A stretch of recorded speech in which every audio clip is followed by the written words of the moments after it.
কেউ ছালটা ছাড়িয়ে নিয়ে সিদ্ধ করছে, পাতাগুলো ছিঁড়ে শিলে পিষছে। কেউ কেউ বা ভাজছে গরম তেলে, খোস দাঁত হাজার চুলকুনিতে লাগাবে। চর্মরোগের অব্যর্থ মহৌষধ। কচি পাতাগুলো খায় অনেকে, এমনি কাঁচাই, কিংবা ভাজে বেগুন সহযোগী।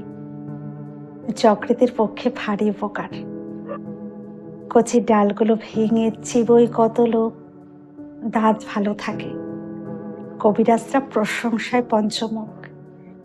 বাড়ির পাশে গজালে বিজ্ঞরা খুশি হন, বলেন নিমের হাওয়া ভালো, থাক, কেটো না, কাটে না, যত্নও করে না। আবর্জনা জমে এসে চারিদিকে, শান্তি বাঁধিয়েও দেয় কেউ, সে আর এক আবর্জনা। হঠাৎ একদিন একটা নতুন ধরনের লোক এলো, মুগ্ধ দৃষ্টিতে চেয়ে রইল নিম গাছের দিকে। ছাল তুললে না, পাতা ছিঁড়লে না, ডাল ভাঙলে না, মুগ্ধ দৃষ্টিতে চেয়ে রইল শুধু।